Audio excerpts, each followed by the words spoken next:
कभी सोचा है कि केमिस्ट्री में जादू कैसे होता है? मतलब एक छोटे से मॉलिक्यूल को लेकर उसकी लंबाई को बिल्कुल ठीक डबल कैसे कर दिया जाता है? तो आज हम इसी के पीछे की केमिस्ट्री को समझेंगे, वर्ड्स रिएक्शन को। चलिए देखते हैं ये होता कैसे है।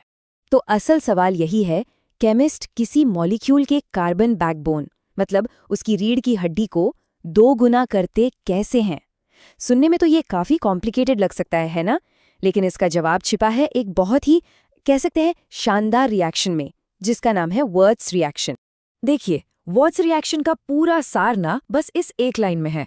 एल्काइल हैलाइड्स, सोडियम और ड्राई ईथर, बस ये 3 चीजें चाहिए और नतीजा एक ऐसा हाइड्रोकार्बन जिसमें कार्बन एटम्स की संख्या ठीक डबल हो जाती है, जिससे हमने शुरू किया था। तो चलो इन 3 इंग्रेडिएंट्स को जरा गौर से देखते हैं कि ये आखिर हैं क्या। तो इस केमिकल रेसिपी के ये जो बिल्डिंग ब्लॉक्स हैं, ये आखिर हैं क्या? चलिए एक एक करके इनको समझते हैं। तो सबसे पहला और सबसे जरूरी हिस्सा है एल्काइल हैलाइड। अब ये क्या चीज है? बहुत सिंपल है। सोचिए कार्बन की चेन है जिसे हम अल्काइल पार्ट कहते हैं और उसके एक सिरे पर एक हैलोजन एटम जैसे क्लोरीन या ब्रोमीन जुड़ा हुआ है। ये हुआ हैलाइड पार्ट। तो यही वो हमारा मेन ब्लॉक है जिसकी लंबाई हमें डबल करनी है। अच्छा, अब हमारे पास बिल्डिंग ब्लॉक्स तो आ गए, पर इन्हें जोड़ेगा कौन?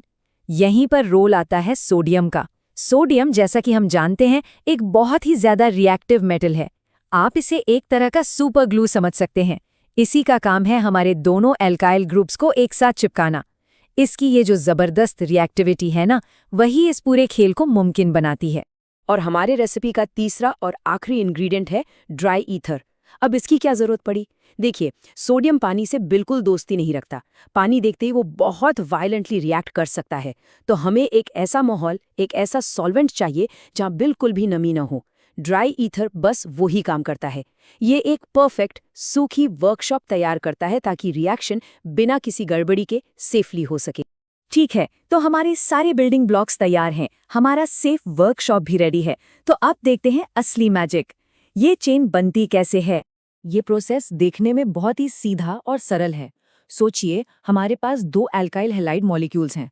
अब जैसे ही सोडियम को बीच में लाया जाता है, वो बहुत तेजी से रिएक्ट करता है। वो क्या करता है? वो दोनों मॉलिक्यूल से उनके हैलोजन एटम्स को खींचकर अलग कर देता है। और जैसे ही ये हैलोजन हटते हैं, दोनों खाली हुई एल्काइल चेन्स फट से एक दूसरे से जुड़ जाती हैं। और बस बन गई हमारी लंबी सिंगल चेन। है ना कमाल का? तो इस पूरे रिएक्शन के बाद हमें मिला क्या? हमें मिली एक नई, बिल्कुल नई संरचना, एक 2 गुनी कार्बन चेन। जरा इस पे नजर डालते हैं। बिल्कुल 2 गुना। यही है वर्ड्स रिएक्शन का सबसे बड़ा कमाल, इसका जादू। मतलब आप जितने भी कार्बन एटम की चेन से शुरू करेंगे, आखिर में आपको ठीक उससे डबल लंबाई की चेन मिलेगी। नो कंफ्यूजन, सीधा साधा डबल। तो अगर हम इसे सीधे सीधे कंपेयर करें तो तस्वीर बिल्कुल साफ हो जाती है। रिएक्शन से पहले क्या था? हमारे पास थी एक एल्काइल चेन, मान लीजिए उसमें n कार्बन एटम्स थे। और रिएक्शन के बाद हमें क्या मिला? एक नया हाइड्रोकार्बन जिसमें ठीक 2n कार्बन एटम्स हैं। एकदम सीधा हिसाब।